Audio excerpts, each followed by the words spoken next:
Right. So he had an offer and a deliverable that Yeah. was super interesting and was going to drive results. If Joao goes on a vacation tomorrow for about a week, okay, let's say he goes from Brazil all the way to, I don't know, name a place, Argentina. You go, have fun. 1 week later, what's going to happen to your business? We're not going to have increased that much in revenue. The way to generate high quality leads comes down to one thing.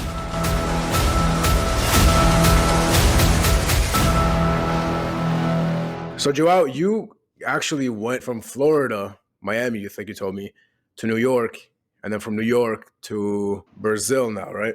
Yeah, yeah. So basically, my story is that I went from Brazil to the US when I was 13, son of immigrant family trying to make a better life for themselves, trying to provide me with a better life for myself.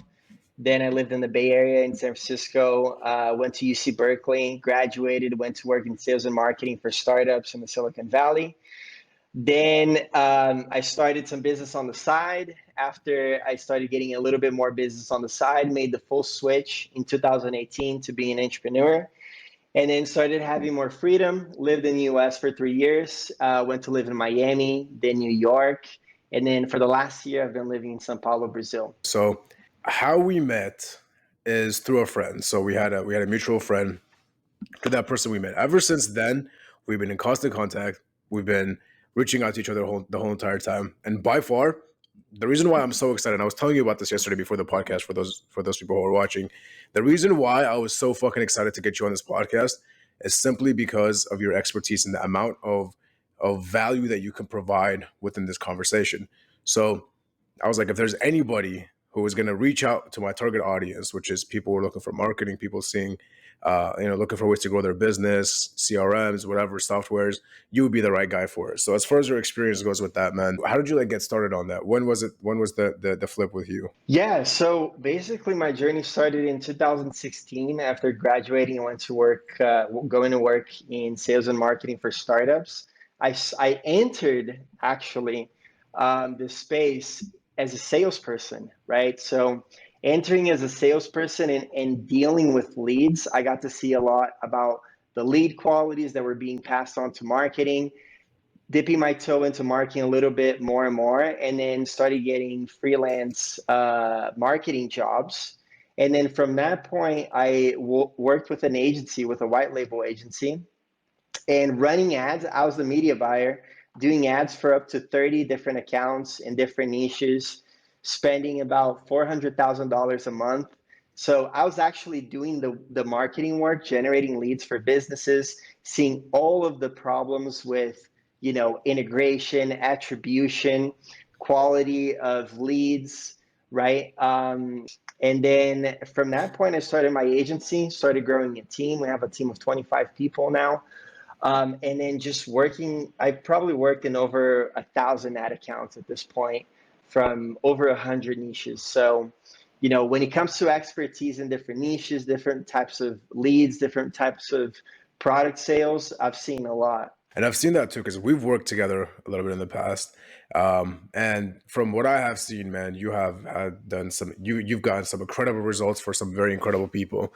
And that's why, again, I wanted to get you on the podcast too because for me, I get people on the podcast that I'm looking to learn from. I want to learn something new, man.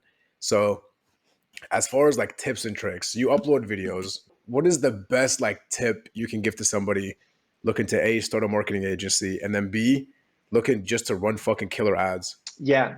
So, starting with the latter, the way to generate high quality leads comes down to one thing: doing research. And so there's two great places to do your research. One is the Facebook ads library, right? You just put in keywords in there of the keywords that services and products that you're trying to sell online.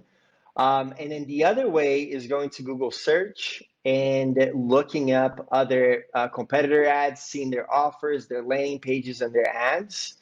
And then going to Google Ads Transparency Center, that is kind of like the relevant to Facebook Ads Library. Going there and seeing your competitor ads, seeing other people running ads, and then modeling something after them. So basically, research reverse engineering is the way to go for running killer ads, because you gotta have your offer down, you gotta have great ad, and you gotta have a great landing page that converts the traffic. And then when it comes to starting your agency, the number one tip to starting your agency is to be a pro at either media buying, so you know how to build out a team that's going to be effective and having all the systems in place, or being a really killer salesperson and then either partnering with a white label agency or hiring your internal team.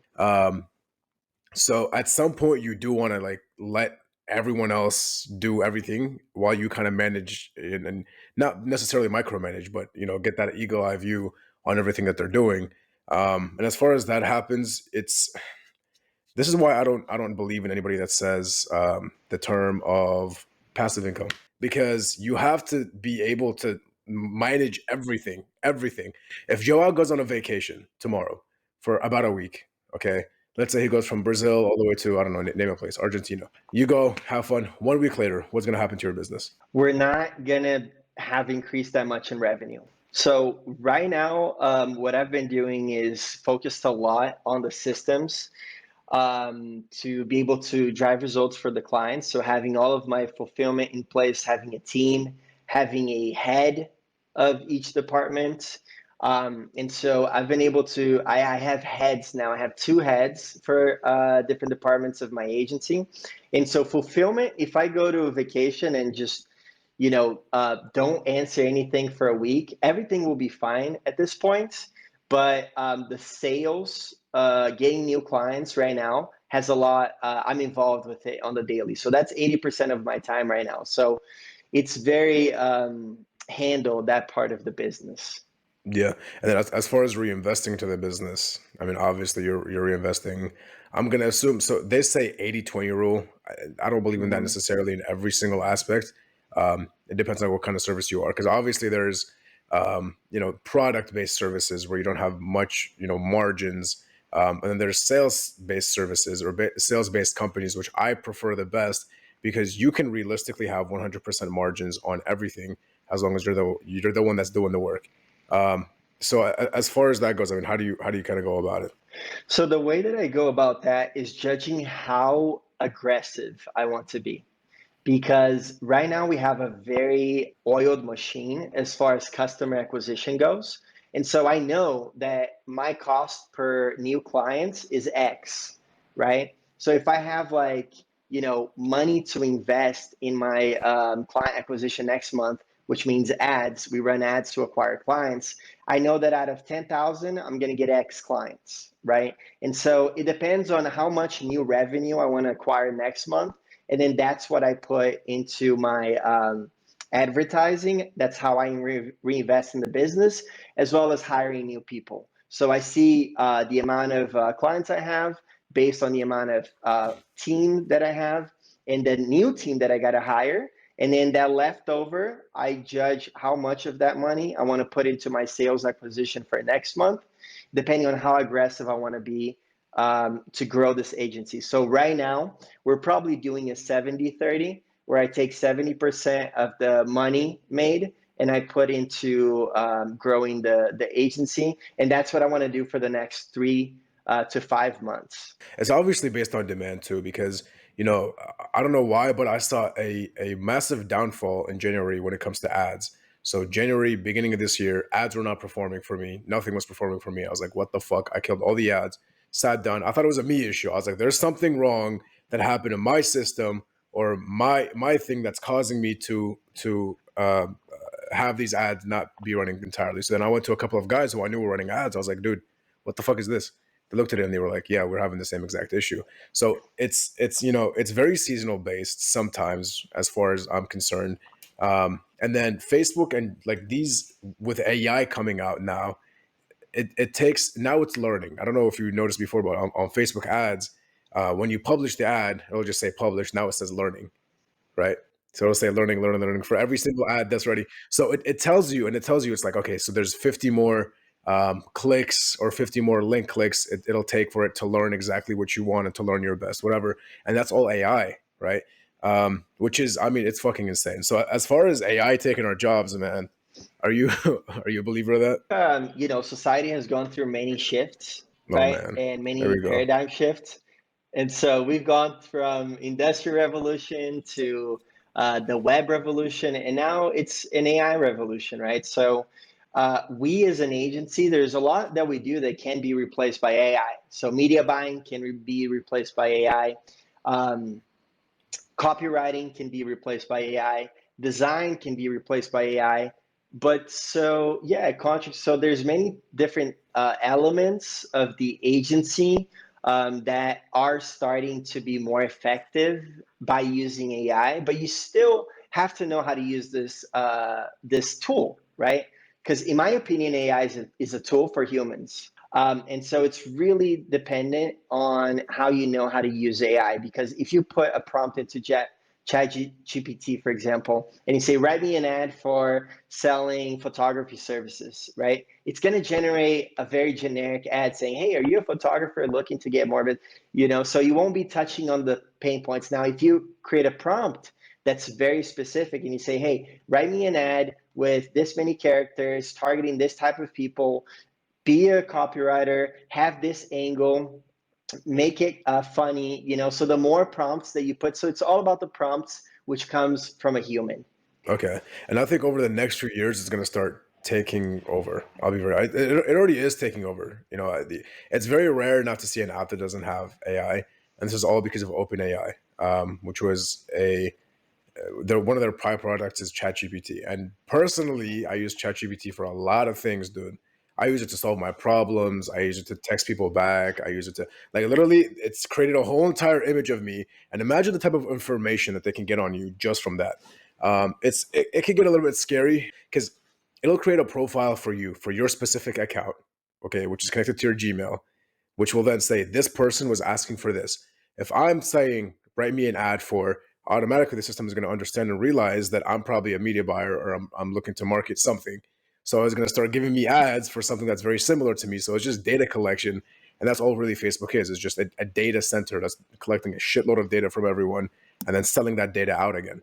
And I think with AI, it's going to start taking over a whole lot. And the current system that we're in, I don't know if you've heard about CBDCs, centralized banking, currency, or CBD, centralized banking, digital currency. So centralized banking digital currency means that you don't have like paper anymore, no more paper. So everything is virtual, and they can track that too. So they're going to know that Ibrahim went on Amazon.com and searched up boxing gloves and bought boxing gloves. They're going to know that Joao went on, I don't know, Google.com and then searched for fucking VA from the Philippines or whatever, and then paid for that. So they're going to know everything, and that's a huge concern to me. That's a very very big concern to me, because that means if they have power over information, that means they can control us. It's true, and it's a very fine line between putting on your advertiser hat versus putting on your protection hat, in your human concerns for privacy. But, putting on my advertising hat, I just think, wow, my ads are going to be much more effective. And I'm going to get that person right when they have that thought and that urgency and that intention of buying advertising services from me. I'm going to get that person, which is what I'm looking for because I want to make more money. So, it's a balance of the two. And so I'm not sure how that plays out, but I am excited that ads can potentially be more effective than they are today. Okay, but wouldn't that mean that it would kind of replace you too a little bit? It would replace there's going to be a downfall because for the longest time, I'm not sure when you started your marketing agency, but for the longest time there was a rise in marketing agencies being started, and it was just a bunch of 18-year-old kids that fucked up the market fully. By the way, they gave us a terrible, terrible name where they were saying, "Hey, we can run ads for you, we can do good, whatever," and they'd hire some guy from fucking Upwork for and then they just keep the difference. So I don't like that model. I don't like the traditional model whatsoever. I don't follow that model. I don't like it. I don't do it. I've tried it. Never worked for me. So I didn't. I stopped doing it basically. Um, So I mean, as far as that goes, but when did you start your company, by the way? So I started this current agency 1 year ago. So I started Really? it in 2000, yeah, in March, April of 2022 is when I made the full switch. Before I was kind of doing it on the side while working for a marketing agency. And then April 2022, a year ago, I made the full switch and grew so much since then. Dude, that's insane. What I would do, like this is how I started, and for anybody who's actually looking to fucking hustle and doesn't want easy money because easy money doesn't fucking exist, um, not when you're trying to scale at least, but either way, easy money does not fucking exist. So I would go into stores physically with a camera wrapped around my neck. Okay, I've told this story many times before, and I would take pictures of the store every now and then. I'd show the owner, and I'd be like, "Oh, this is amazing pictures, dude. If you want, I can send them to you." Boom, I get their contact information, I get their email, I get all their stuff, and this is the owner of the company, right? I'll get all their stuff, and then once I give them that free pictures that I edit afterwards and all that, I would then go off to them and be like, "Hey, this looks like some amazing advertising content. Why don't I market this for you? You can let me know. Pay me. I don't know. Like before, it was like a fucking cheap. I was like $500 a month, and then I get to keep what was it like 10% off of every single conversion that I get, but it was also difficult because they were a physical store and it's kind of hard to. There was a lot of challenges in that. But either way, I got my first couple clients that way, where it's just like, dude, look, nice picture, I can advertise it for you. And I would hire a media buyer actually to do that for me, and that's kind of how I started too. And then for you, you were just running ads for yourself, no, to Yeah, get your that's how leads. I started. So yeah, because I was a media buyer for the agency, right? And I knew sales already. So I knew that if I was able to generate a qualified lead, I'd be able to close. So because I had say marketing skills and sales skills, I'm like, hey, why don't I just run ads to book appointments, jump on a Zoom call, close that person. So that's how I didn't get my start as a guerrilla marketing tactic like you. It was more of a traditional approach right off the bat, putting money to test it out. As far as niching down goes, right? Because you can't be everything for everyone. And I've mentioned to you before that me personally, I cannot be everything for everyone. So when it comes to like something that you've never experienced before, something that you've never tried, um, how do you like vet if that's going to be a good idea or not? Because it's very difficult to say no to money when somebody's like, "Hey, I want this service. Can you do it?" And you're like, yeah, I've never done it before, but I could do it. I could definitely do it. So it's really hard to say no. And then now you're collecting different people from different locations, and it's you bite off too much sometimes, and that's the mistake that I've done. How do you combat that, man? I'm still figuring this out till this day. Man, so I understand that totally. I understand that totally. I think it's 100% important to niche down. It's, if you want to grow fast, you got to niche down, right? But the way that I approach this, right, and there's many different ways to approach different things to get great results, but I want it to be doing everything for everyone to start so I can learn a lot and be an expert in many different things and have a very holistic approach before and have a very strong foundation before I stop building vertically, right? So I think it's a great idea for people to do many things, get money from all the places that they can, and then eventually start trimming down as they start honing in on and niching down on one topic. So, for example, we've talked about different ideas, we've ran ads for different niches, right? But we're already starting to get an idea of great niches to focus on, right? For niches that we work on different projects, we already know 2 to 3 that are uh, big addressable markets, right? So you got to have a big addressable markets, and it has to have a strong intent. So people Mhm. got to be excited about buying your services for that. And so once you hit those two, then it's really important to niche down and become a specialist. And once you do that, then you can really grow fast. The main focus, and here's how I look at it. There's niching down, and there's niching down with big quotations around it, right? So here's how I've been combating this. Literally by creating different segments for every single niche that could possibly be. And this is not a great idea if you're selling specifically marketing based services. I've done this for other services that are outside of media buying specifically, because you need to hire different people for different things, and it's too much to manage at that point. Um, as far as like selling software, let's just say, I would create different pages for different niches and I would sell them that solution. And the software could have like multiple different solutions to multiple different problems, but I would sell them on the problem that's relevant to them, right? So for marketers, I would sell them on, hey, you can run Facebook ads through here. For I don't know, appointment setters, I could be like, you can sell your appointments through here. So I'd sell them on the different thing. But if you come to them with the whole entire package, and this is advice that I got not too long ago, nobody gives a fuck about what you think. If you like a product, okay, and you personally love this product for this many reasons, nobody cares why you like it. They want to see how it affects them. It's not what they understand. It's what you can make them feel. It's when you make them feel understood, rather. That's the quote I was looking for. But that's kind of what I've noticed as well. And man, in my opinion, I don't know. Niching down is a very touchy subject. It's a very very touchy subject, and a lot of people have issues with it. Like if a guy comes to you, says, "Hey Joao, I want you to run ads for me. I'll give you 5 grand right now on the spot, and you've never done it before." Are you gonna say no?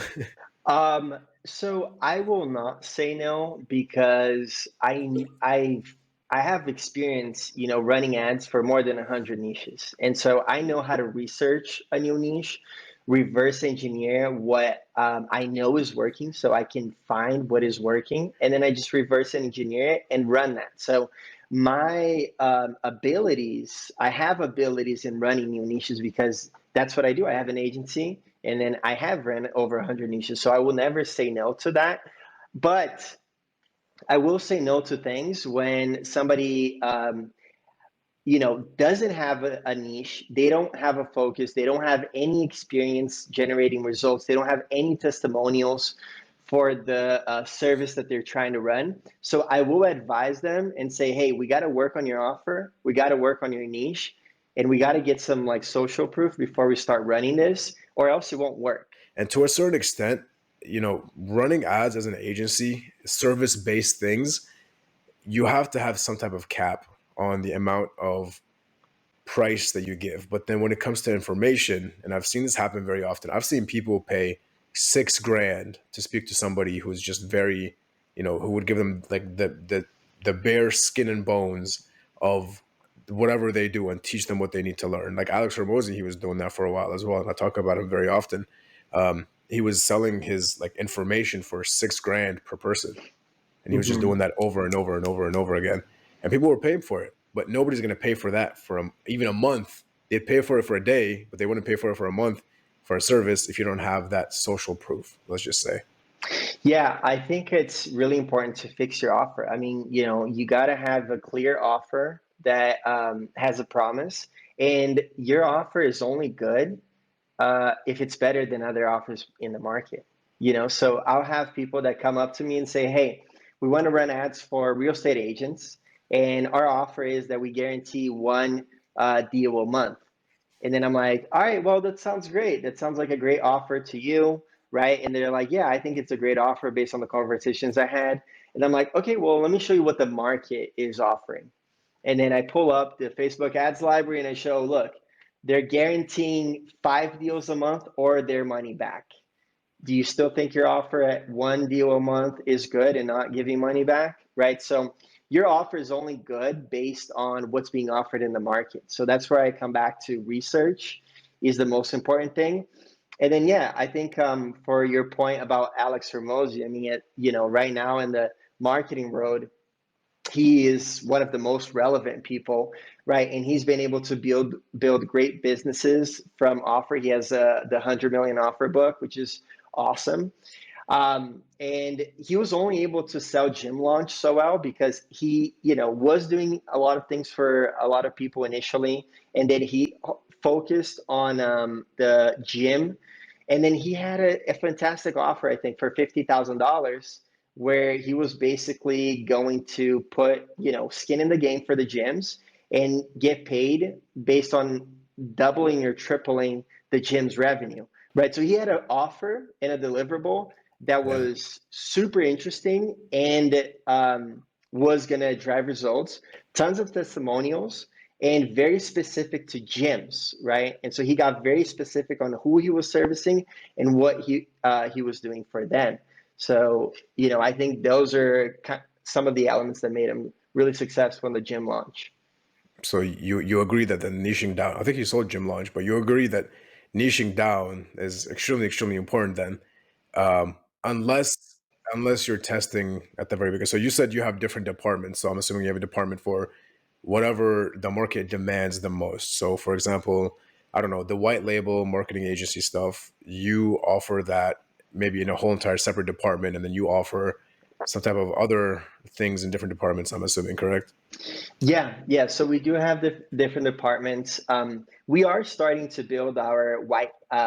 So we have a white label agency that's a very general agency. So we'll take any niche, but we are starting to build niche down agencies to industries that we find a lot of success, and we feel that we're going to be competitive on the offers that we can deliver on. So I do think that it's important for you as a professional, if you don't have that much experience, to be general, do a lot of Okay. things for a lot of people, and then as you build expertise, as you find a niche that you like working with the people, they can pay a lot of money for your services, then you niche down and build on top. Top three niches, go. Top top three niches right now. ERC is very hot. You. Um, We gotta talk about that, man. Go ahead. Yeah, top three niches. Let's go. ERC's one. Credit repair is a great niche, and transportation is very big. So we're talking about we're talking about rentals, we're talking about leasing, we're talking about leasing a truck, a fleet of trucks, right? So if you work with with a business that's leasing out fleets of trucks, I mean their deal size is going to be 200K, 300K a month.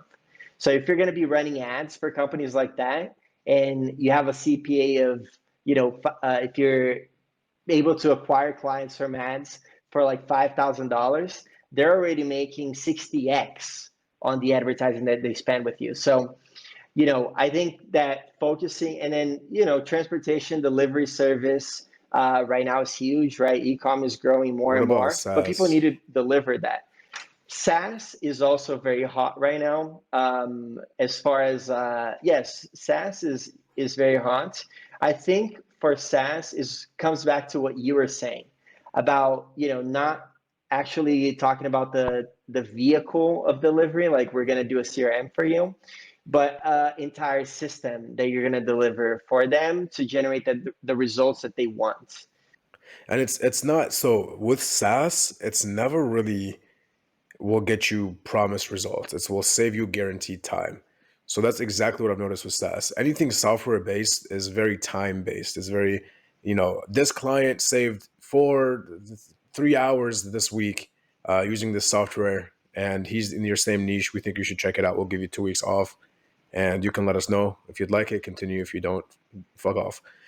So that's kind of the system that SaaS works under.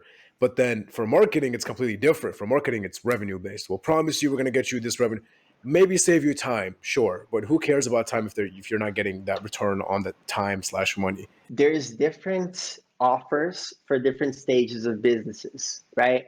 So if you're selling a director of a 100 people company on saving time for their salespeople, so you can track them better, manage them better, be more efficient with their time, you're going to get their attention, right? Because that's their problem right now.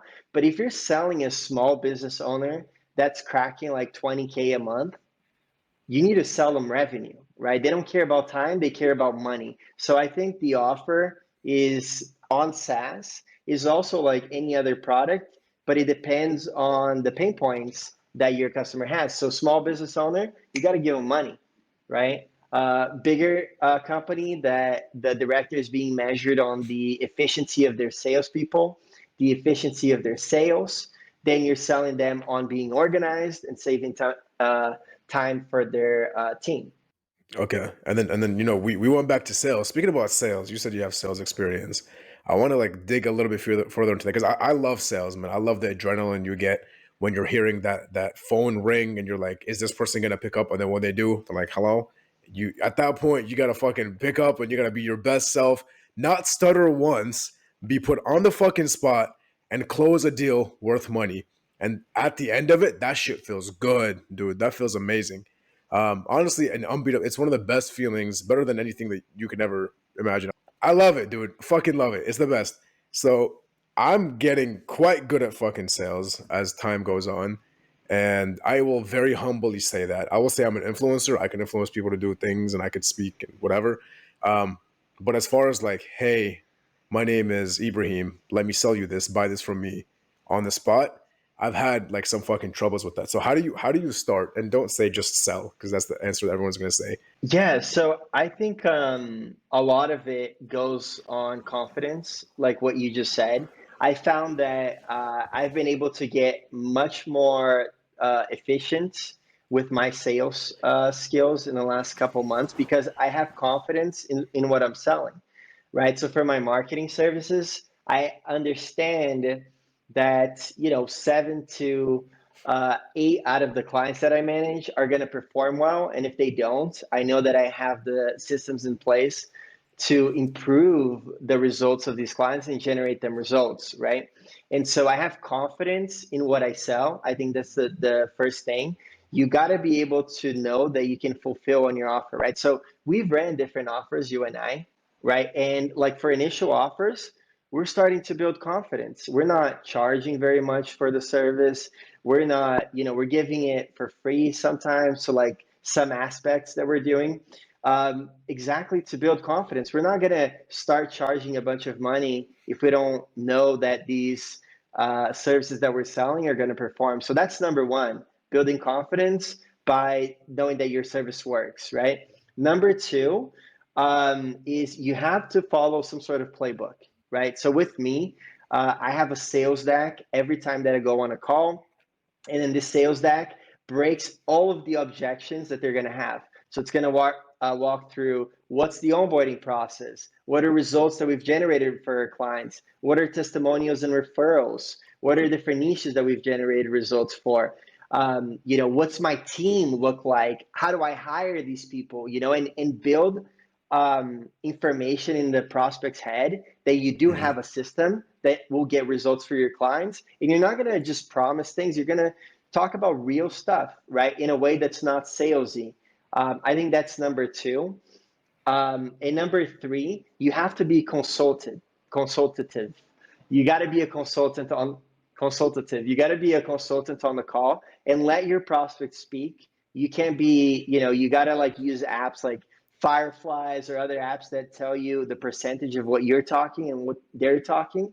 And you got to build rapport, right? So you got to understand their pain points and not just go in a script every time, but your script has to have space for you to listen, hear what they're saying, and then frame your service to the results that they want. Mm-hmm. It's just all very honest. It's all very psychological from when I've seen things. And it's funny that you just mentioned that because the first time, and I'm going to mention this again, the first time we were on a call, I was like, all right, cool. This guy was Abraham at the time told me about you. Abraham was also a guest on the podcast at some point. I got on, he referred me, and I was like, this guy looks cool. Whatever, I'll check him out.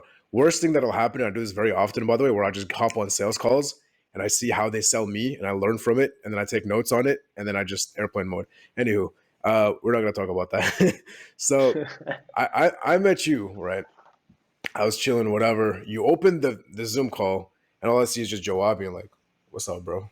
How you doing?" Like you were the most cool. Like I felt like I was telling you something, bro. I was like, come on, man. So you completely reversed the side of things, and I don't know, man. I love that. Like your style of even when I left the call, I was like, this guy knows what the fuck he's talking about. This guy knows what he's talking about. And then later on, I started working with you, and we started doing some stuff together, and it's true. You know what the hell you're talking about. Yeah, I think you're a great salesperson. You have confidence and you have a strong energy, I would say.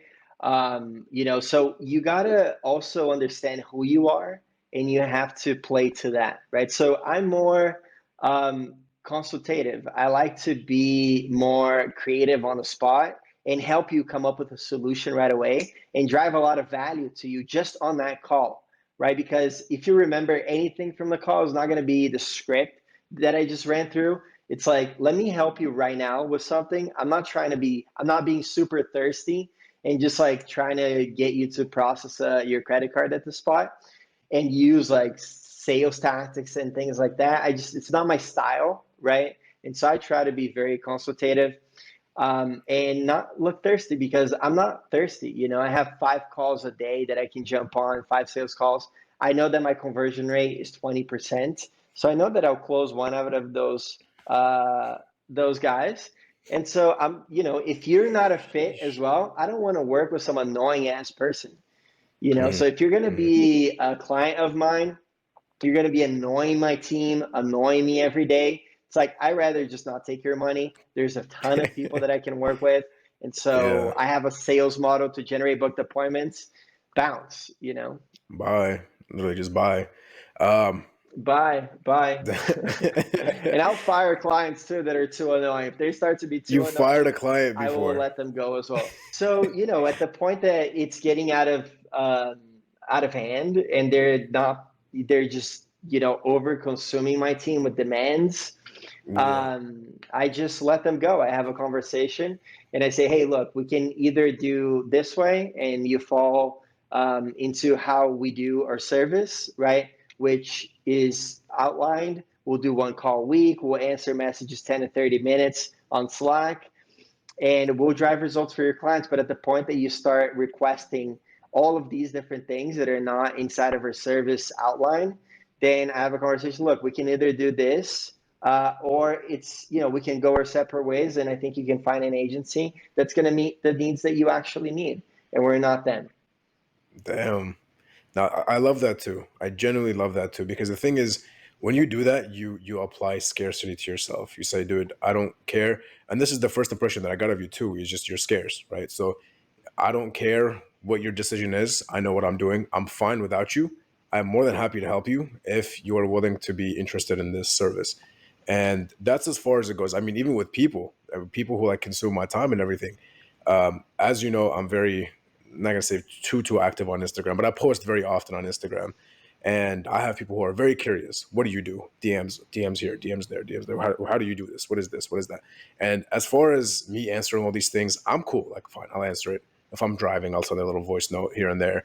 And for those who are just like only curious and um, not looking to start doing something or start like for example, a big thing is ERC that I'm doing, and I'm just bringing people on. I already have, if you want to call it a team, I basically have a person for everything now. As far as like salespeople, everything. I just set the appointments. Everyone else does everything else, and I just call the first initial people, which is what I'm good at. And as far as consuming my time, I just add scarcity where I'm like, dude, you want to do it, be my guest. If you don't, like, let me know from right now, because I don't like pouring this much time into you and explaining for like 45 minutes out of my day, explaining this to you and hopping on a Zoom call when you're not going to do anything about it. So let me know right now. Give me a percentage of how interested you are. If it's anything less than 50, bye. I don't care. So that's how I go about it, Yeah. man. And for those doing, this is a great tip I can give for anybody who's doing either A, cold calling, or B, any type of like, for example, if a lead signs up to your form and you get that information of that lead and you get his phone number and you call them. If they don't pick up, sometimes, not very often, but sometimes they're gonna have a voice note, or what is it called? A voicemail at the very end that'll say, "Hey, my name is Peter. Get back to me at this number. Let me know, whatever." So what I do is I literally I write down, notate the type of tone that they are, that type of energy that they have. And next time I call them, when they do pick up, I do that same exact energy with them. And I try to have that as much as possible to build like a little profile around that same person. Because if you have fucking Michael Peters talking to me in a deep ass voice, I'm gonna fucking deepen my voice. How you doing, bro? But then if you have, Kathy talking to me like, "Hey, honey, whatever," I'm gonna try to be more enthusiastic and be different with every single person so that they're more comfortable with people like them. Because you said that yourself. You said the more you speak to somebody who you're like, the more comfortable you are. And every single time I fucking call you, It's Joao being like, fuck yeah, bro, let's get money. Let's fucking get every single day, dude. You haven't missed a single day. And I Yeah. fucking love it, bro. I love this energy. Hell yeah, dude. I think it's super important to match people's energy, especially with women, especially with women and very alpha males. Like, you got to play into the ego a little bit. And when you have an alpha male, he wants to have dominance and he wants to kind of drive things. So I'll take the back seat, let him drive things. I won't fight him on his ego and be like, no, this is the way it's going to go. Let me flow with you. I'm fine with like flowing with you, letting you take control, but building value for you so you can see, like, so we can, not be fighting over ego, but we can, get to something that's going to generate results for you. And I'll say about selling women, 20% of my clients are women. Um, the agency world is male dominated. But when I talk to women, it's a very different approach, a lot softer, uh, a lot more getting them to talk, hearing how they feel about different things. So how did you feel about that other agency you were working with? How did Yeah. they get back to you? How did they respond to you? And then boom, they will go on and talk and talk and talk, and then you just not be doing this in a way that you're just like, oh, I want to be super strategical and devil, and you're just meeting how they are as a person and communicating what you do in the language that they communicate, right? Like, we're talking English right now, you speak Arabic, right? I speak Arabic. Yeah. And Fluent. I speak Portuguese, I speak Spanish. I've lived in China for 6 months, Dude, that's and fucking insane. so, and I grew up in the Bay Area. So always had friends that are from different countries. And the way that they communicate, the way that they see the world, everyone's different, especially how they grew up. And so if you can meet that, they can understand you better. And it's about communication in a way that they understand. And that's why the tone of voice, that's why the energy, that's why those things are super important. Yeah, yeah. And I love that you said that too about the first and foremost, 20% clientele women for white label advertising agencies is fucking huge. That's huge. That's a high number, dude. So it just looks like you have a way to rizz up these these ladies, man, in a very sales way. And it's funny because my friends and I joke about this too, where it's like when you sell something, it's almost like you're trying to rizz up a woman, more or less. And you talk to her in a way that's very, you talk to the client rather, male or female, in a way that's very, like if you're good with women and you're good with like influencing and making people feel things and whatever, you're most likely going to be good at sales. Um, so that's my last piece of advice, even though it's not very. Hey, I've heard great salespeople giving out that advice, and I think that if you are good with women, if you've done a little bit of the reading on like pickup artists and stuff like that, it's just relationship building, right? And so at the end of the day, is relationship building, doing different tactics here and there in the beginning that are tactics, but then it just becomes the way that you talk to people, the way that you sell, and you just do these things naturally, like. You don't think about your script. You don't have a script. You don't have a list of objections in front of you because you did that in the beginning. You learned how to do that by following a system, but eventually you free flow, right? So those things just come naturally to you. Any last kind of questions or not question? Any last pieces of advice to give to anybody who's looking to get into sales or marketing? And if you have like a very interesting story. Yeah, so if you're looking to start your agency, if you're looking to get into sales and marketing, the most important thing is not to look what all of the other people are doing. Look at all of the tools and strategies that they're using. The most important thing to do is to work with what you have right now, right? So if you have a camera, if you have a Zoom, a computer, use that and don't worry about all of the technicalities that you got to buy this to have that. Just start and just start right now and be a generalist. Take all of the money from every place you can, build skills, and then after you have these skills and you start understanding what you can do really well, once you start understanding the work that you do and how that can generate results for client A versus client B, niche A versus niche B, Then you start honing down on that and becoming a specialist little by little, which you can start charging more, and then you can start to have a team, and then that's how you're going to start scaling, right? So the beginning is you got to be a generalist, I would say. You can be a specialist right at the off the bat if you already have that background, but if you don't, just start doing a lot of things, and then you start niching down, charging more for your services, and scaling your monthly income. I do have some last words, and if you're listening to this, you probably heard this before. That patience is super important. Like Ibrahim said, there is no passive income. I mean, there's passive income when you're, potentially you have 20 years of experience doing something really well, and then you already have everything in place to generate passive income. But passive income doesn't come passive in the beginning. It's a ton of hard work. It's a ton of years. I've been doing this for, since I've been working since I was 16, right? And I'm now 32. So I'm just starting to hit some scale right now. I've had success in the past, but it's just 12-hour days every day for like a few years in one thing. And then you start seeing success. So you're not going to scale your business to 100K, $1 million in the first month. It's going to take time. Maybe you're an outlier. Maybe you read a story. Maybe you watched a video that someone did it.